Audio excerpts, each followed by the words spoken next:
Hey everyone, and welcome back to the Revolution Mindset Program, session 20, where today we're going to be talking about successful accountability.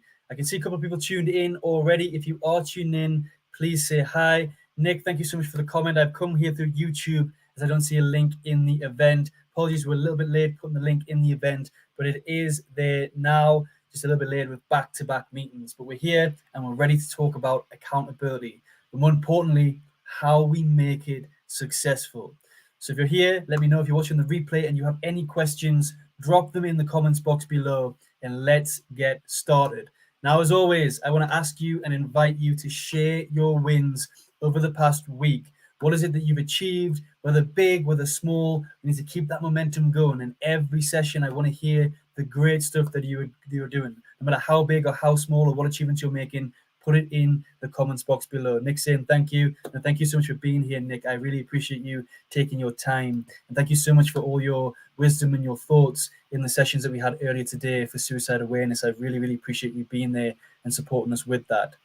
So if you're tuned in, share your wins and I'll celebrate them with you. Whilst I'm waiting for you to share those wonderful stuff, I'm here. I'm going to give you an overview of what's going to cover today in our session. So first of all, we're going to look at the different types of accountability. You might not be aware of the different types of accountability, but there's 3 different types of accountability out there. We're going to look at the accountability partner checklist. Now, many of us might have accountability partners in the past, but has it always worked? And maybe it hasn't worked because we haven't found the right accountability partner. And then finally, we're going to look at some tips to make us succeed with our accountability. And I want to be hearing from you in this session, to hear your wisdom and your thoughts on accountability. Just a quick recap from our last session. So in our last session, we started to look at tips and tricks on starting to install and make our habits successful. If we want our habits to be successful, then we also need successful accountability to go alongside them. That's the purpose of today's session and how it links in to what we previously talked about. But remember, small steps, big commitment, and continuous in progress or continuous improvement. So small steps, big commitment, continuous progress is what's going to make us succeed through our habits and what we're trying to achieve. I'm going to come and see, is there anybody tuning in, sharing their wins? Adele, it's wonderful to see you here. Thank you so much for being here. I really appreciate you taking your time every week, every session, and showing up for us and for your learning as well, and for myself. Really, really appreciate it. So small steps, big commitment, continuous progress. Don't forget, share your wins, whether big or small. I want to hear the great stuff that you're doing so we can share it in this space today and we can celebrate it together. Really, really important. And whilst you're sharing these wins, I thought a useful quote to share with you today with regards to accountability, with regards to succeeding, is that by Steve Maraboli that says, if you hang out with chickens, you're going to cluck. And if you hang out with eagles, you're going to fly. And we'll come back to this and the importance of this quote later on. But just think about that. You know, we're not going to be looking at the people that we hang around with or our social environment. We already covered that previously in our earlier sessions. But just take note, if you hang out with chickens, you're going to cluck. And if you hang out with eagles, you're going to fly. I'll come back to the comments. Anybody sharing their wins, please feel free to share your wins. I would love to celebrate the great momentum that you have with us. And I've got lots of amazing stuff to share with you, what we're doing here at Coaching Minds and what's coming over the next months. We've been so busy behind the scenes, but ready to share some of the wonderful stuff coming out. I just need to confirm a few things before we share that with you. So Adele is sharing, I'm recording a short video, definitely way out of my comfort zone, which is a win for me. Now, thank you so much, Adele, for sharing that. Let's celebrate that with you today. So really appreciate you taking the time out to do that video and step outside your comfort zone. Always stepping out of our comfort zone is a win. So, question I have so we can get in. How do you currently hold yourself accountable? Let me know in the comments box. What does your current accountability functions look like? How do you hold yourself accountable? Do you have a partner?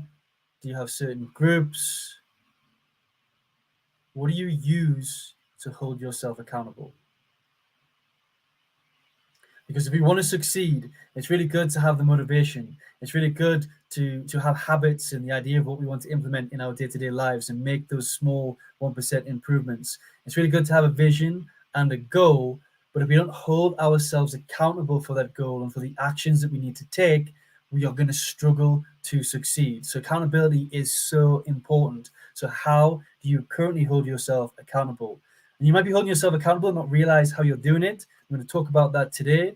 But if you do know, drop it in the comments box. How do you hold yourself accountable? How do you make sure that you follow up with the commitments and the actions that you need to take towards your goals? Anya is saying, my life coach and my daily task list, lots of failures, but wins as well. That's wonderful, Anya. Thank you so much for sharing that. Really wonderful that you have a coach to help you accountable and also your daily task list. So you're explaining two different types of accountability functions there.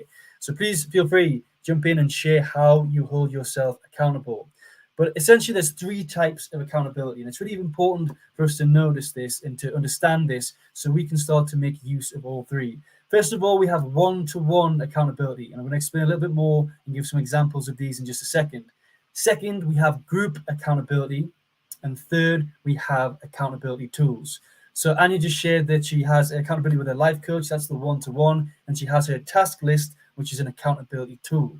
Now, do you have any group accountability, Anya, that helps you with your goals? And anybody tuned in, do you have any one-to-one? Do you have any group accountability? Or do you have any accountability tools? Really important for us to reflect and think about where we get our accountability from, where we hold ourselves accountable for the actions and the promises that we make to ourselves. Because if we don't follow up with our commitments and our promises, we're not going to succeed. We're going to struggle with consistency.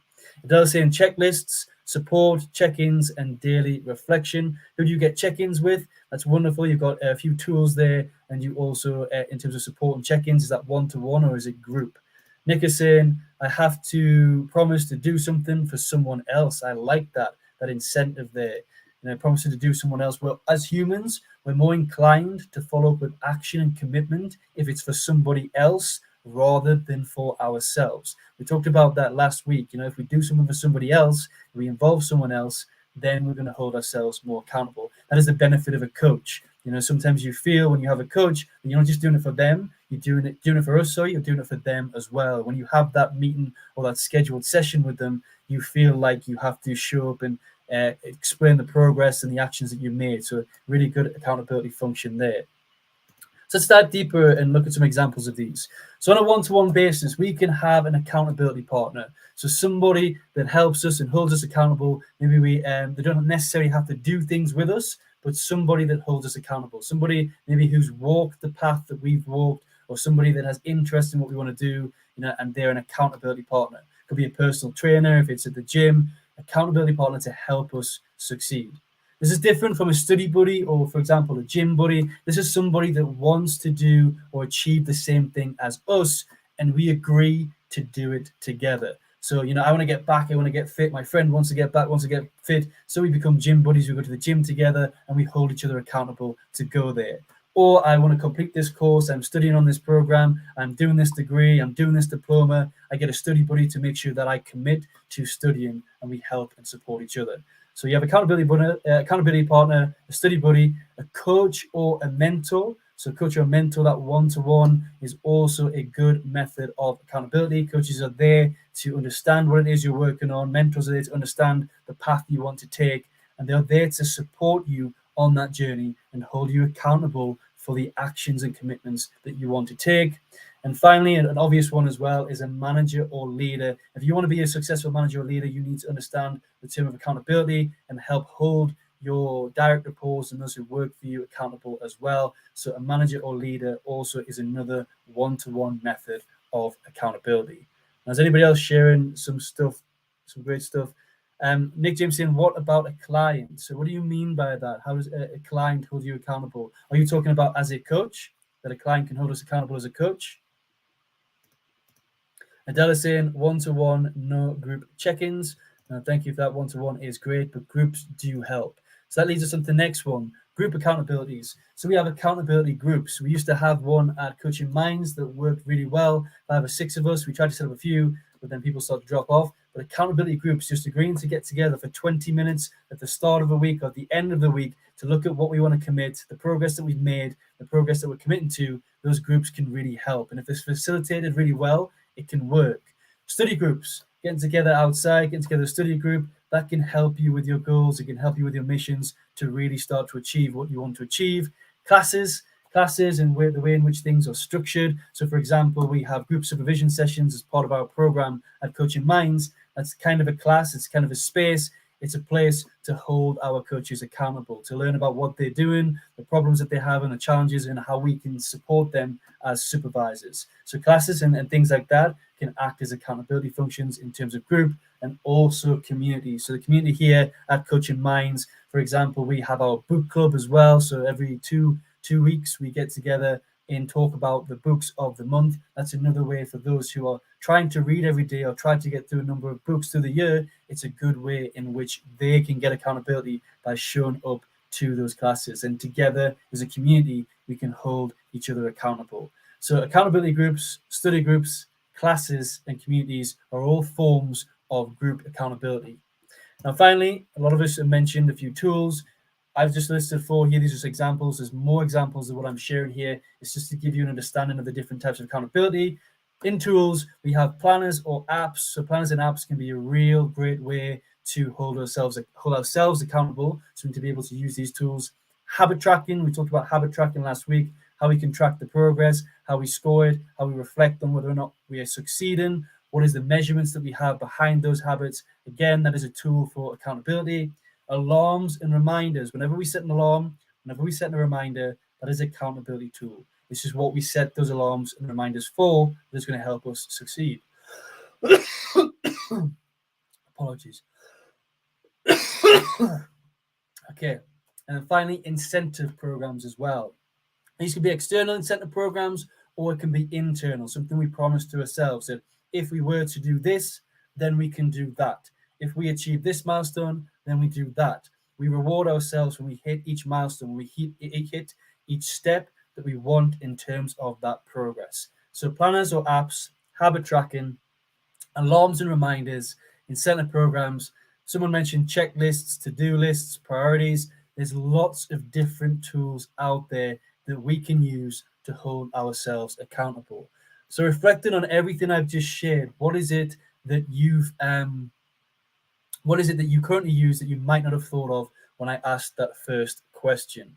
So Nick James is saying, as a professional in my career, yep, so clients on a one-to-one basis can hold us accountable. You know, if we have to deliver the work for them, whether we work in construction, whether we work in we have a contract with them, having that contract, having that client, that's customer service, they can hold us accountable as well to make sure we deliver what we promise to deliver. So thank you for sharing that, Nick. I really, really appreciate it. So those are the tools. The next thing I want to ask is, how successful has your accountability been? So let's reflect on what you currently do. Is it working for you? Are you progressing? Is it a bit messy? Does it flow? If you have an accountability partner, is it working with that accountability partner? Or are you failing to show up for each other? Are you using the tools that you're promising to use? Because ironically, what we need to do is hold ourselves accountable to use the accountability tools before we can hold ourselves accountable to the actions that we want to take. So it starts with the use of accountability. You know, we need to hold ourselves accountable to have these accountability functions. So how is it working for you? And I just want to talk about today, when we look for accountability partners and we look for those partnerships, a lot of us can fall into partnerships that don't work. We like the idea that it's going to help us, but we don't think about what the partnership is going to look like, how we can strengthen that partnership to make it successful. So we're going to look at a successful accountability partnership and 7 things to think about when we're choosing an accountability partner that's going to help us succeed. So the first one here is, don't just pick someone who is keen to work with you. We've seen this in Coaching Minds. I've heard this a lot. You have the same interest. They're keen to work with you. Let's connect. Let's get together. Let's be accountable for each other. And then nothing happens. Make sure that you have more common interests and both have a goal that you're setting out to achieve. Remember, it's a partnership after all. You cannot have a one-sided partnership. So you need to understand they have common interests with you and you both have a goal that you're setting out to achieve and your goals are similar. If it's similar, it's going to work. So this is in terms of accountability partnership with somebody, not necessarily a coach or a mentor or a client. This is somebody that's going to help you, a study buddy or someone that's interested in what you're trying to achieve. So remember, it's a partnership. Number 2, don't have one accountability partner for all of your visions or all of your goals. Remember, it's not a relationship in terms of a romantic relationship, and it's not cheating to have multiple accountability partnerships. Have accountability partner for your fitness and your gym. Have accountability partner for your learning and your growth. Have accountability partner for your work. Have different accountability partners for different goals because it will work a lot better. Have one for fitness, have one for personal, have one for finance, all that sort of stuff. You can have multiple accountability partners. And generally, if you have multiple, it's going to work more and better for you. Number 3, are they the right fit for you? Ask yourself that question. Do you get along with this person? Is there a connection there? Do you have good rapport? Can you talk freely and openly? Are you going to be able to challenge each other? Are you going to be able to motivate each other? Are you going to be able to support each other in that space?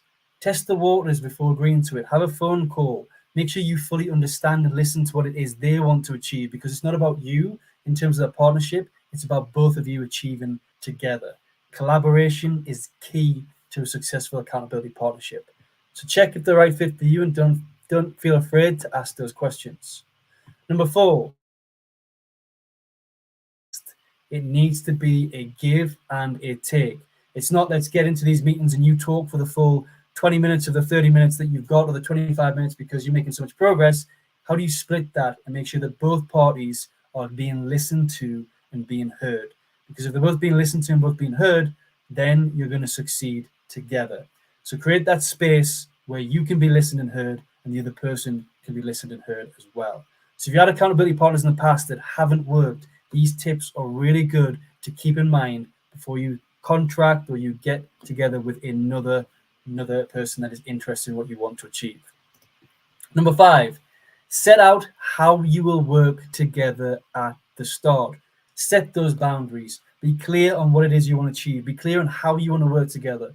Be clear on how frequently you want to meet. How much information, plans do you want to share with each other, and what point? What role do you want that other person to play? Do you want them to challenge you? Do you want them to check in? Are you going to challenge them and check in with them? Set that kind of, it doesn't have to be written, helps if it's written, but set those boundaries in that verbal contract at the beginning on how you're going to work together to make sure that it's a successful accountability partnership. Next point, build a rapport to the point where you can constructively challenge each other. It's healthy to be challenged if it's done in the right way. We can get caught up in limiting beliefs that we don't realize we have, and our accountability partner can help us identify and break those. Now, if you're tuning in as a coach, you can see that as a coach, not just that client relationship, but you can start to use these points to strengthen how your accountability part of that relationship with your client works, and how you can succeed with that if you follow these points as well. So just like a coach can help clients identify their limiting beliefs and their blocks, we can both do that as accountability partners. And we can challenge those. What is it that's stopping you from turning up? Why have you not completed this task that you promised that you're going to do? Let me understand what it is and challenge that. So build rapport to the point where you can constructively challenge each other. And finally, reward each other and give positive affirmations for the steps and the milestones you achieve on your journey. Congratulate each other. Share that good energy. This is why at the beginning we have a bit of accountability partnership between myself and everybody who tunes in every week. This is why I ask you to share your wins, share your rewards. I want to celebrate it with you. I want to keep that momentum going, keep that energy going. When you form an accountability partnership, it's important that you have that energy too. You don't want it to become just as another meeting in your calendar. Make it exciting. I'm looking forward to connecting with, for example, say Nick was my accountability partner. I want to look forward to meeting with Nick every week, tell him what I've been doing, tell him my challenges. I want to hear from him what he's been achieving, what he's been doing. Keep the energy in those meetings positive. Keep it uplifting. And that comes from the reward. That comes from affirmations. And I'm not saying go out and spend, take each other out. If you want, take each other out for a meal or a coffee or whatever. I'm not saying invest a lot of money to reward each other, but just with words, with that space, congratulate each other, celebrate your achievements, because that energy keeps you motivated. That energy keeps you going. So keep that motivation going with both of you. And if you feel like you're not excited to meet with that person, if you feel like the energy's not so low, then reflect, check in. What can you do? What can you give to that space to really lift it up so it becomes an exciting space that you want to enter to hold yourself accountable rather than something you feel like you have to do. So those are 7 points on a successful accountability partnership. Now, see if anybody's sharing anything here. Adele's saying accountability groups didn't work for me in the past. One-to-one and hold myself works perfect for me. And that's really wonderful. But Adele, I think you don't realize, and I know this from you, we have group sessions and stuff at Coaching Minds. I know that works as a good accountability function for you. So whilst we've not labeled it an accountability group, and it's the same, we're talking about partnerships here, but these same rules apply if you're getting together as a group of people, but we don't have to call it an accountability group as such. It's just, meetings, teams. How do you hold each other accountable as teams? We do that here at Coaching Minds, Adele, and I personally think our team meetings work quite well. Adele saying your goals and intentions must be clear. We need to understand each other's goals and intentions. Both goals and intentions of that accountability partnership needs to be clear. And as I just mentioned, it's not just that partnership on a one-to-one, but actually if we're extending to a group, if you're facilitating that group, how do you keep that energy there? How do you keep the positive affirmations going? How do you keep those rewards? How do you keep each other motivated? How do you make sure that everybody is in that group is on equal thoughts, equal thinking? Don't go too big. One of the mistakes we've made at Coaching Minds before when we set up accountability groups is we had 10 to 12 people, which is too much. It takes up a lot of time and a lot of effort. You want to keep them small to 4 or 5, and it's going to be more successful. But I agree with you, Adele. The more intimate it is in terms of that accountability in the relationship, the more likely you're going to succeed and you're going to take action. So there's 7 things to think about when we are creating accountability partnerships. Finally, I want to ask you, I'm going to share 4 final tips before we go into our practical workshop to dive deeper into this. And before I hear that, I want to hear your tips. What tips do you have for accountability? So what's worked for you in the past? What can you share with everyone today? Because we all like the idea, but the idea of having an accountability function, actually using that accountability function is very, very different. We need to be able to motivate ourselves to first take that step to set up that accountability for us and to use those tools, help and work with those people and work in those groups. So share your tips below. I just got 4 simple tips before we go into our workshop, which is to remember that whilst you have all these accountability functions, accountability starts and ends with you. You're the one that's responsible for the actions. The energy that you bring to that space is on you. The energy you take away is on you. Accountability rests with ourselves. Secondly, have a partner, have groups and tools. Don't just stick with one. Think about how you can maximize your accountability. Use tools, link your group and link a partnership together. Really, really powerful. You are responsible for the work. Remember, nobody else is going to put that work in for you. And sometimes we feel like just attending these accountability groups, we're making progress. But if we've got nothing to report on, nothing to share, then we're not making any progress at all. We're just going around in circles. So you have to put in the work to really achieve what it wants to achieve. And my final tip is, if it doesn't work, change it. Don't force yourself. Accountability shouldn't be forced. It should be something that attracts you. And a successful accountability should be something that attracts you to want to attend or want to use, so you can then be attracted more to the actions and the commitments that you're setting out to achieve. So those are my 4 final tips. Accountability starts and ends with you. Have a partner, a group, and tools.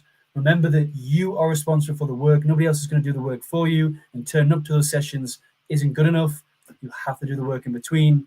And if it doesn't work, change it. Don't force yourself to continue with a partnership, to continue with a group, or to continue using tools that aren't working. Or at least before you change it, reflect and see why it isn't working and see if you can improve it. So that leads us on to the week challenge before we go in. Nick is saying deadlines. Yep, so we tying that into smaller goals. That's really wonderful. Having deadlines can really help with the pressure on. So in those accountability groups, how do we set the deadline? When we're going to achieve this goal by, and give us that pressure. Really love that, Nick. Really good tip. And he's saying break bigger goals to smaller, which needs to be achieved daily. Have a list what needs to be done, ready for you every morning. I love that, Anya. Really love that. We talked about planning before as well, but breaking the goals down is very important, and having a list on what needs to be done is also important. When we have that list in front of us, we can start to really succeed. So on that note, the challenge for this week is to reflect and improve your accountability. So what changes from everything we talked about today If it's not working for you right now, what changes do you need to make? Do you need to have a conversation or talk with your partner, your accountability partner? Do you need to have a conversation or change the dynamic of the group? Do you need to look at the tools that you're using and find something a little bit more attractive? Reflect and think about it, and think about the changes that you can make to succeed. Accountability plays a big role in ourselves succeeding. Remember that accountability starts and ends with you. You're the only person that can do the work. Nobody else is going to do that for you. It all rests with you. And today, in our practical workshop, we're going to discuss accountability in a little bit more depth. I want to hear from you. This is a space for you to talk. This is a space for you to share. This is a space for you to reflect. We're going to reflect on our accountability and look at what we can set up and put in place to help us become more accountable for the goals and the visions that we're trying to succeed. So, if you're setting up a business, if you're trying to write a book, if you're trying to get back to the gym, if you're trying to eat healthy, let's take a look at what's stopping you and where accountability functions can support those blocks or obstacles that are in your way. We're going to talk about taking the lead. I think if you really want to succeed in accountability, you need to take the lead and responsibility for your accountability. And then we're going to look at developing an action plan. So this is all in, as soon as I finish this, we're going to tune in. And next week, we're going to move on to money mindset, a different module. And week 21 is going to becoming money conscious. So we're going to be talking all about finance, abundance, attraction, managing our money, all this sort of stuff for our next module as part of the Revolution Mindset. And remember, if you want to join us, you can find my coaching room in hub.coachingminds.co.uk. Just go down the left-hand side. It's there, and you can join our workshops, access all the replays, and get more information and ask questions from me. With that, I just want to say a huge thank you. And if you do have any questions, please drop them in the comments box below. I'm bringing up Adele's comment here. She's saying supportive communication and honesty. Really important stuff. It needs to be, I've seen in accountability groups that we've held, you have the odd person that comes in and dominates the group, takes up the time, the energy for the full session you've got scheduled, and it kind of kills the energy for everybody else. One thing that we allow to happen here with accountability groups here at Coaching Minds. So if you do have that, remember, you need to be surrounded by people that are going to help you, which thinks us back. So make sure in your accountability groups, you have eagles, you have people that are ready to fly, and you're not surrounding yourself by chickens who just want to cluck and talk and not make progress. So make sure, going back to that first point, surround yourself by eagles, bring eagles into your accountability group and help yourselves to fly. So we are going to go into our workshop right now. Thank you so much, Nick, Anya, Adele, for sharing your thoughts, your tips in today's session. Really appreciate you being here. And to everybody else who's tuned in quietly in the background, I can see we have a fair few people tuned in, which is really wonderful. If you do have tips, please don't feel free. Please don't be shy. Please feel free just to drop them in the comments box.